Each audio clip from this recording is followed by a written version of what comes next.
चार देवरानी के आते ही नर्क ससुराल बना स्वर्ग। एक बड़ी शादी की पार्टी चल रही थी। प्रताप सिंह अपने परिवार के साथ शादी में आए हुए थे और रिश्तेदारों से बात कर रहे थे।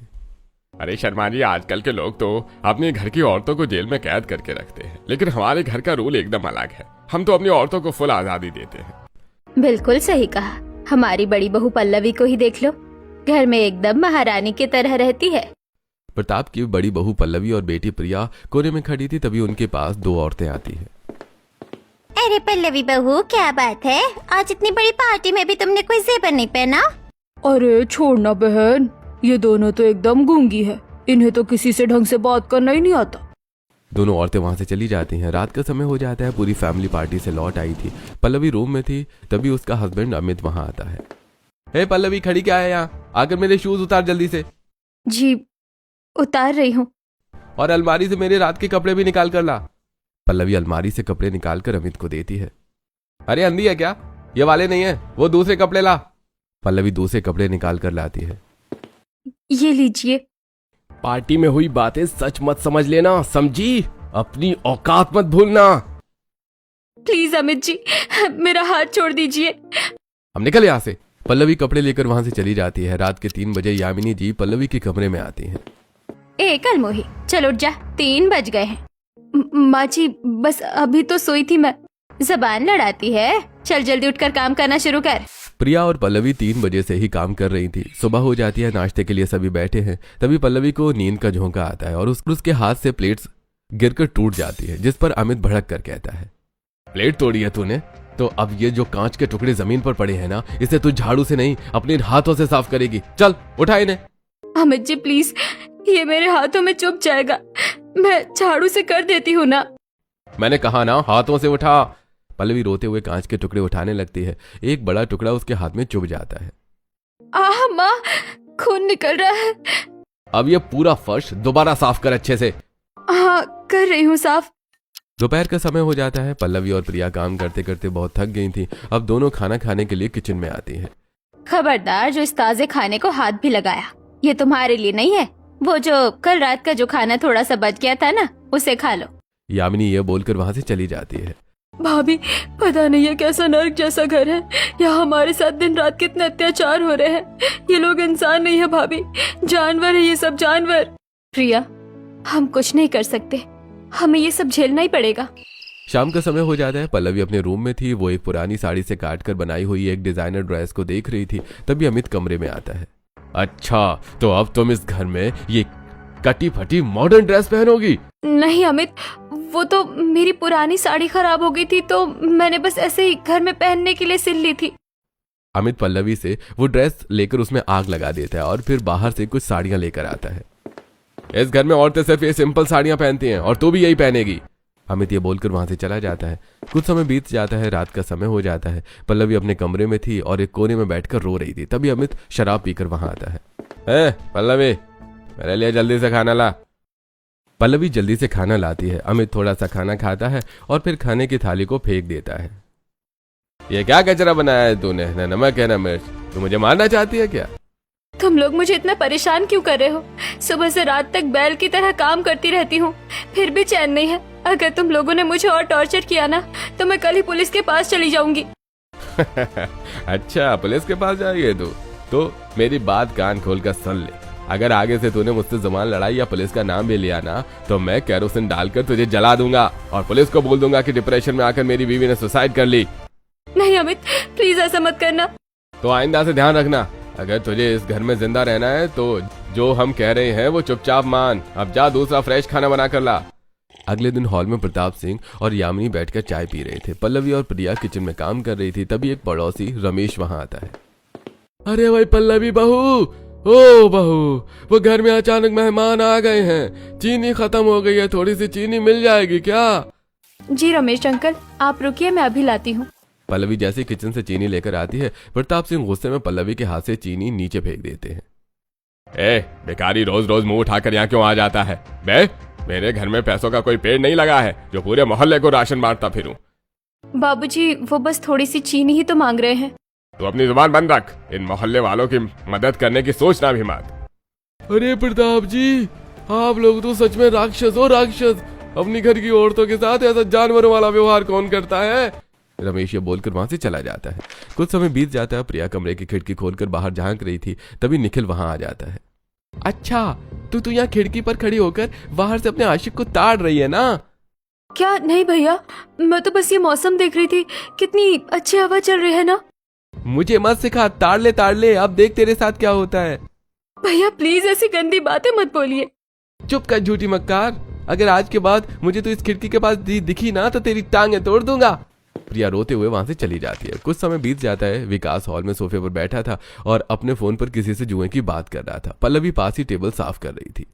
देवर जी, बुरा मत मानिएगा, लेकिन ये जुआ वगैरह मत खेलिए, ये बहुत बेकार चीज होती है, अच्छे भले घर को बर्बाद कर देती है। हे, तू मुझे ज्ञान बांटेगी अब?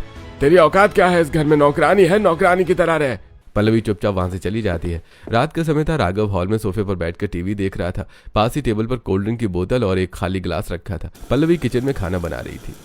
भाभी, ओ पल्लवी भाभी। पल्लवी हॉल में आती है। बोलिए देवर जी, क्या हुआ?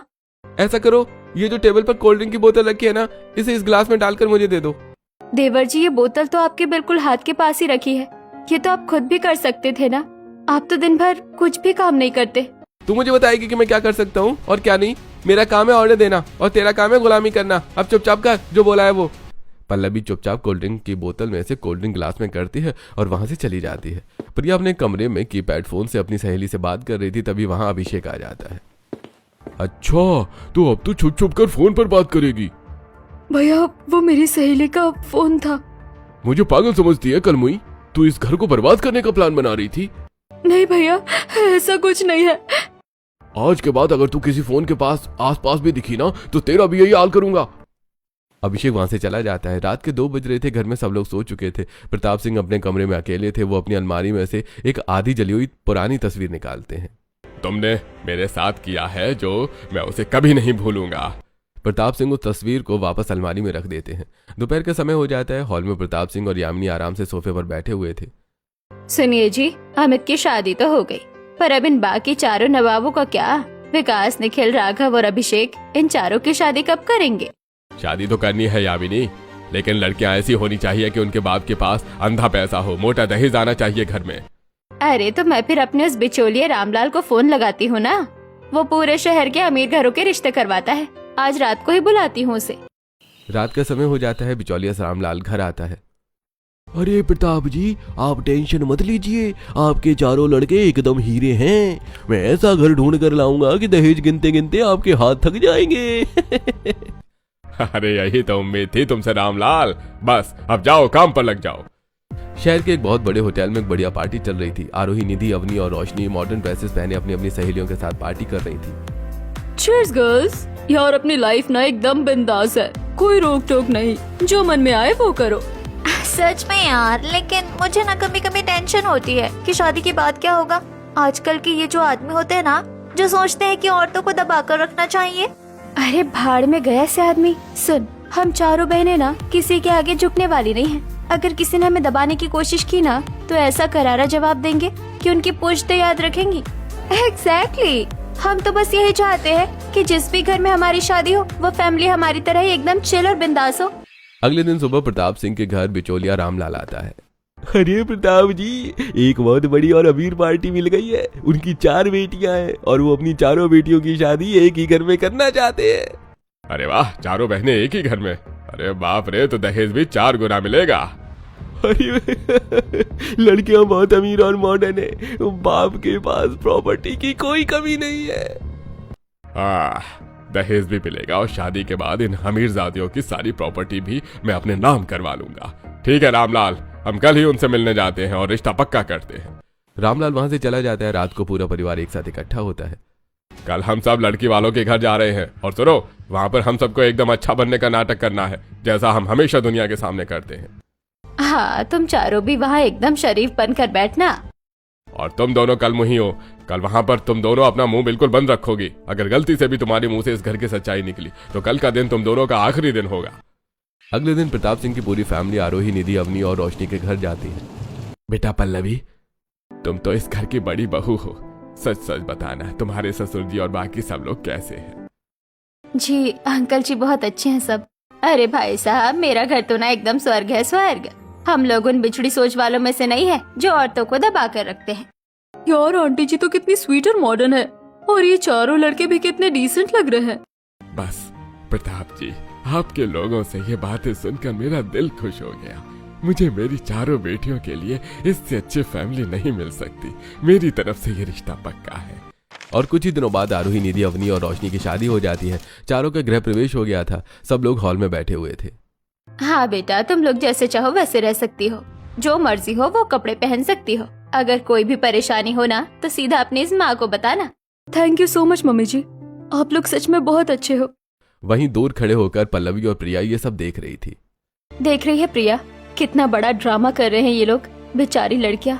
मुझे इन चारों पर तरस आ रहा है। पता नहीं ये राक्षस अब इन चारों के साथ क्या करेंगे। मुझे तो बहुत डर लग रहा है भाभी। अगली सुबह चारों सुबह जल्दी उठ जाती हैं। वो नहा धोकर घर में मंदिर ढूंढ रही थी, लेकिन पूरे घर में कहीं कोई मंदिर नहीं था। यार ये कैसा घर है, इतना बड़ा घर है लेकिन भगवान का एक छोटा सा मंदिर भी नहीं है। अरे छोड़ना, मुझे पल्लवी भाभी के रूम से ये भगवान जी की तस्वीर मिल गई है। अपन ये एक टेबल पर रखकर पूजा कर लेते हैं। चारों भगवान की तस्वीर को एक टेबल पर रखकर पूजा करने लगती हैं। तभी वहां प्रताप सिंह और चारों लड़कियों के हस्बैंड आ जाते हैं। ये क्या चल रहा है मेरे घर में?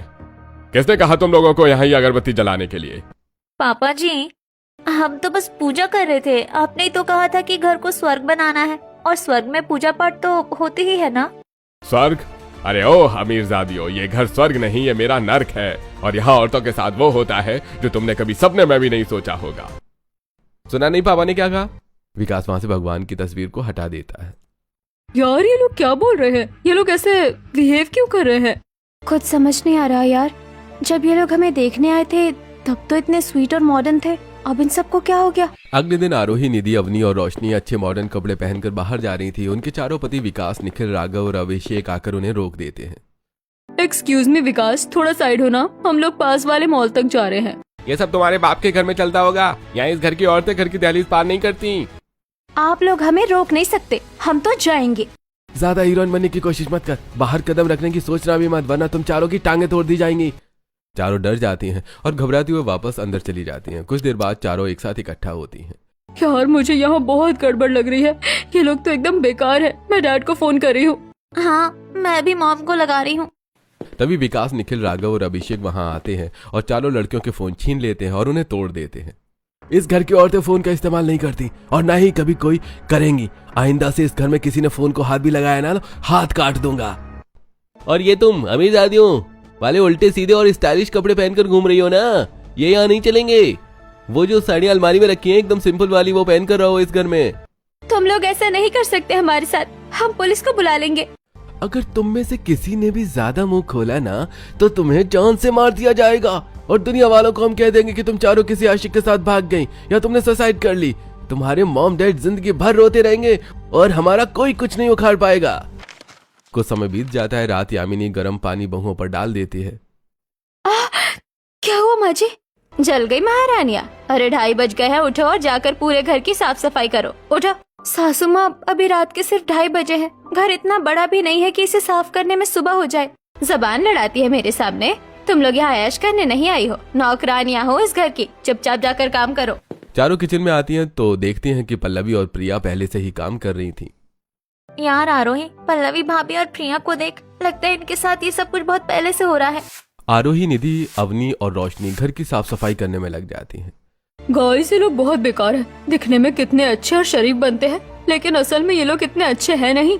पर हम रोने धोने वाली बेचारी अबला नारी नहीं है, अब हम इन लोगों को छोड़ेंगे नहीं। बिल्कुल। आरोही और निधि पल्लवी और प्रिया के पास जाती हैं। भाभी, एक बात पूछूं? ये सब जो हमारे साथ आज हो रहा है, ये आपके साथ कब से हो रहा है? कई सालों से निधि, जब से मैं इस घर में आई हूँ तब से मुझ पर और प्रिया पर यही अत्याचार हो रहा है। भाभी आप टेंशन मत लो, अब हम 4 बहनें आ गई है ना, अब इस घर का पूरा सिस्टम हम बदलेंगे।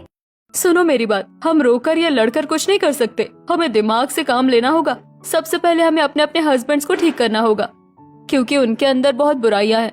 एक बार वो हमारे कंट्रोल में आ गए, फिर हम सासू माँ को ठीक करेंगे और सबसे एंड में उस ससुर जी को।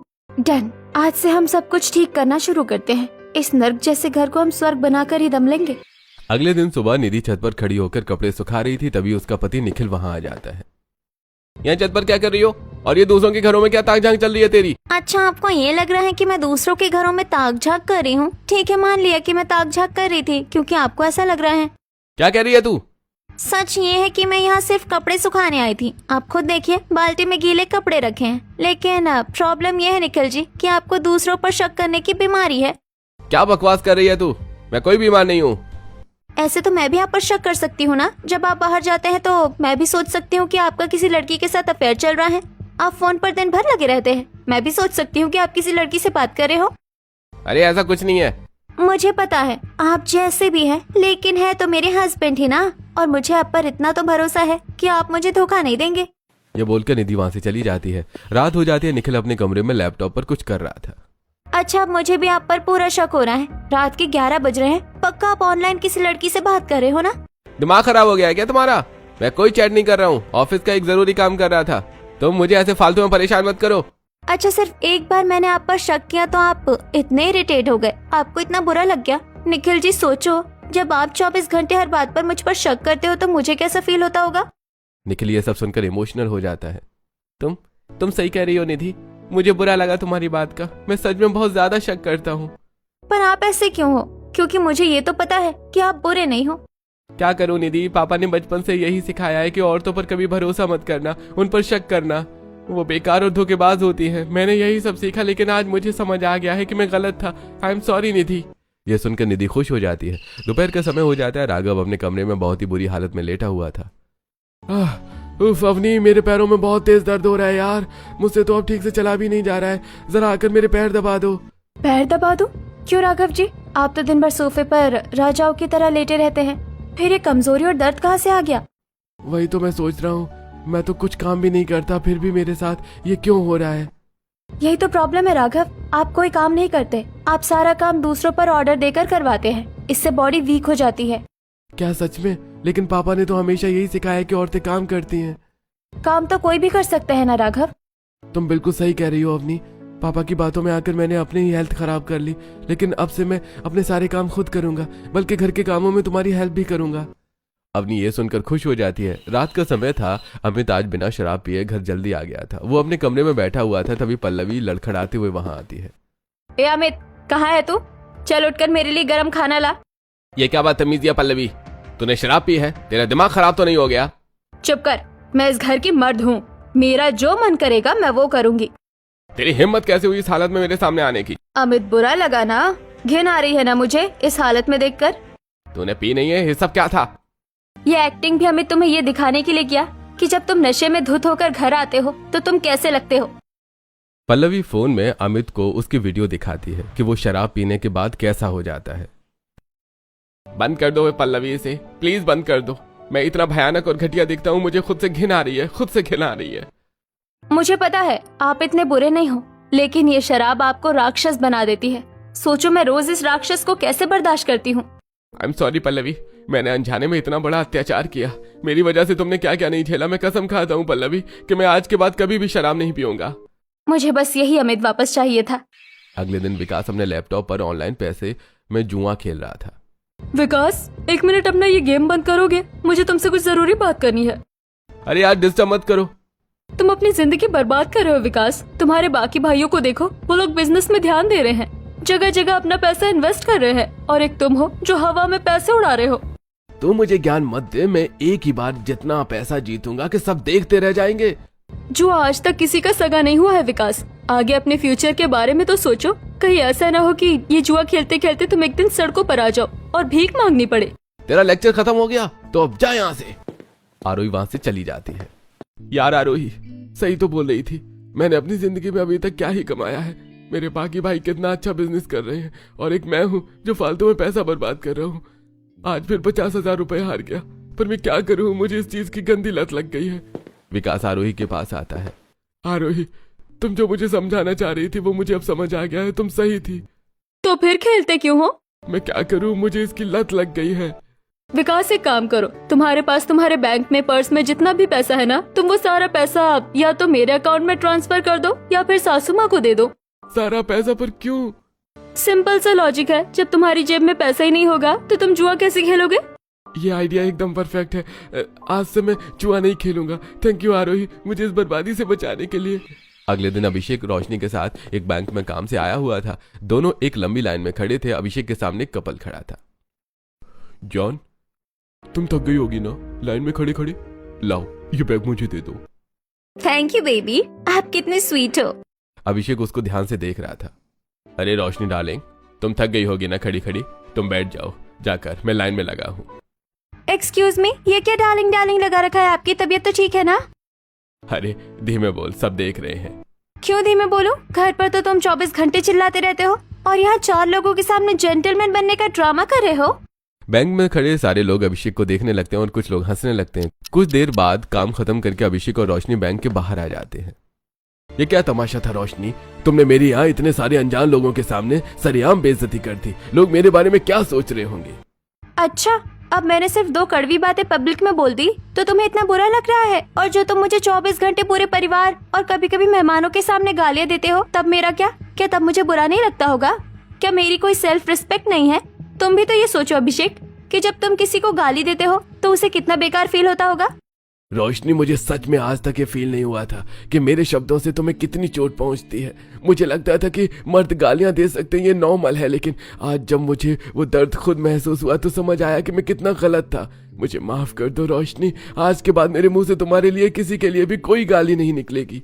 चलो देर आए दुरुस्त आए, अब घर चले जानो। दोनों हंसते हैं और कार में बैठकर वहां से चले जाते हैं। रात को आरोही, निधि, अवनी, रोशनी और पल्लवी एक साथ इकट्ठी होती हैं। गर्ल्स मिशन सक्सेसफुल रहा। हम पांचों ने अपने अपने पतियों के दिमाग का कचरा साफ कर दिया है। सच में आरोही, मुझे तो यकीन ही नहीं हो रहा कि अमित ने शराब छोड़ दी है। पति तो सुधर गए, अब सासू माँ यानी यामिनी जी को सुधारना है। तभी प्रिया बड़बड़ाते हुए कमरे में आती है। भाभी, मम्मी जी की तबीयत बहुत खराब है। लो, भगवान ने खुद हमें मौका दे दिया। सासू माँ बीमार है ना, तो अब हम सब एक बहुत बड़ा ड्रामा करेंगे। कैसा ड्रामा रोशनी? हमें तो उनकी मदद करनी चाहिए ना। अगर हम अभी उनकी मदद करेंगे तो वो हमें फिर से नौकरानी ही समझेंगी। हमें उन्हें उनकी असलियत दिखानी है। सब ध्यान से सुनो, अब हम पांचों सासू माँ की कोई केयर नहीं करेंगे। हम अपने अपने पतियों को भी बोल देंगे कि वो अपनी माँ की कोई बात न सुने और उन्हें इग्नोर करे, तब उन्हें अपनी गलती का एहसास होगा। यामिनी जी कमरे में बिस्तर पर लेटी हुई थी। अरे अमित, विकास, अभिषेक, कोई है? जरा एक गिलास पानी तो दे दो। पांचों बेटे वहां आते हैं। क्या है मम्मी, दिन भर चिल्लाती रहती हो, हमें और भी काम है या नहीं? पांचों बेटे यामिनी को इग्नोर करके वहां से चले जाते हैं। तभी प्रताप सिंह वहां आते हैं। अरे चल जल्दी से उठ और मेरे लिए एक बढ़िया सी स्पेशल चाय बना। मुझे बस तेरे हाथ की कड़क चाय पीनी है। जी मुझे बहुत तेज बुखार है, मैं खड़ी भी नहीं हो पा रही हूँ। आज इन बेटों के लिए मैंने जिंदगी भर इतना कुछ किया, आज वो मेरी तरफ देख भी नहीं रहे। मैं बीमार हूँ तब भी आप मुझ पर चिल्ला रहे हैं। तो क्या मैं तेरे लिए चाय बनाऊं? प्रताप सिंह गुस्से में वहां से चले जाते हैं। तभी पांचों बहुएं और प्रिया वहां आती हैं। रोइए मत माँ जी, हम है ना आपके पास। पांचों रात भर जाकर यामिनी जी की अच्छे से सेवा करती हैं। अगले दिन वो ठीक हो जाती है और बहुओं से बोलती हैं, मुझे माफ कर दो मेरी बच्चियों, मैंने तुम्हारे साथ बहुत बुरा किया। मैंने तुमसे तुम्हारी आजादी छीनी, तुम पर अत्याचार किया। पर माँ जी, आपने ऐसा किया क्यों? असल में मैं तुम्हारे ससुर की दूसरी बीवी हूँ। मुझे उनसे मजबूरी में शादी करनी पड़ी। मुझे वो धमकाते थे कि अगर मैंने तुम लोगों को आजादी दी, तुम्हें कुछ बताया तो मुझे वो जान से मार देंगे। बस इससे ज्यादा मैं तुम लोगों को कुछ नहीं बता सकती। कोई बात नहीं मम्मी जी, सुबह का भूला अगर शाम को घर आ जाए तो उसे भूला नहीं कहते। अब सासू माँ भी हमारी टीम में है। चलो अब ससुर जी को सुधारने का प्लान बनाते हैं। शाम का समय हो जाता है। प्रताप सिंह हॉल में बैठे हुए थे, तब भी 3-4 गुंडे वहां आते हैं। ए बड्डे, बहुत पैसा है ना तेरे पास, निकाल सारा पैसा और प्रॉपर्टी के कागज, वरना आज ही तेरी टिकट काट देंगे। अरे अमित, विकास, कहाँ हो तुम सब? देखो घर में गुंडे आ गए हैं, मारो इन्हें। पांचों बेटे किसी काम से बाहर गए थे। देख लिया बड्डे, तेरे बेटे किसी काम के नहीं है, कोई नहीं आने वाला। अरे कोई तो बचाओ मुझे, अरे मेरे बेटे भी नहीं है यहाँ पर। तभी वहां पांचों बहुएं और प्रिया आ जाती है और गुंडों पर एक एक करके बर्तन फेंकना शुरू कर देती हैं। गुंडे डरकर वहां से भाग जाते हैं। ये देखकर प्रताप सिंह इमोशनल और शॉक हो जाता है। मैं कभी सोच भी नहीं सकता था कि तुम लोग मेरी मदद करोगे। मैंने तुम लोगों के साथ कितना बुरा किया, मुझे माफ कर दो बच्चों। पर बाबूजी क्यों? आखिर आपने हमारे साथ ऐसा क्यों किया? मैं हमेशा से ऐसा राक्षस नहीं था बहू, और बहुत साल पहले अपनी एनिवर्सरी की पार्टी वाले दिन। सुनो, ये सारे गहने इस बैग में क्यों रख रही हो? पहनोगी ना शाम को आज? जी इसीलिए एक जगह रख रही हूँ सामान, ताकि शाम को ढूंढना ना पड़े। अच्छा ठीक है, मैं बाकी की तैयारी करके आता हूँ। हलवाई को देख लूँ जरा, तुम भी कर लो तैयारी। और हाँ, I love you my love. जी I love you too. Mama mama mama क्या हुआ बच्चों, मम्मी कहाँ है और सारा सामान? मम्मा एक अंकल के साथ चली गई, बैग लेके हमको नहीं लेके गई। नहीं नहीं, ये नहीं हो सकता। शिखा तो मेरे साथ ऐसा नहीं कर सकती। नहीं, मैं बर्बाद हो गया। उस दिन मैं समझ गया कि औरतें धोखेबाज और बेकार होती हैं। उनको आजादी देना बेकार है। यही मैंने अपने बेटों को सिखाया। पापा जी, एक औरत ने आपको धोखा दिया, इसका मतलब ये तो नहीं ना कि दुनिया की हर औरत एक जैसी हो। 5 उंगलियां बराबर नहीं होती पापा जी। बाबूजी, जो हुआ उसे भूल जाइए। अब आपके बेटे भी अपनी गलती समझ चुके हैं और सुधर गए हैं, और यामिनी माँ भी तो आपके साथ है। प्रताप को पछतावा होता है। सब कुछ ठीक हो जाता है और घर में एक मंदिर बनाया जाता है। लो बड़ी बहू, आज से इस घर की और इस मंदिर की पूरी जिम्मेदारी तुम्हारी और इन चारों की है। बाबूजी, आज सच में लग रहा है कि हमारा घर स्वर्ग बन गया है। ऐसी शाम का वक्त है, संडे का दिन है। सभी बहुएं डाइनिंग टेबल पर बैठी हैं और सबके पति उनको खाना परोस रहे हैं, और प्रताप जी भी अपने हाथों से यामिनी को खाना खिला रहे हैं। अरे आप भी ना बस कीजिए, बहू बेटों के सामने क्या कर रहे हैं? यह मेरा प्यारा स्वर्ग, जिसकी तुम सब औरतें देवी हो।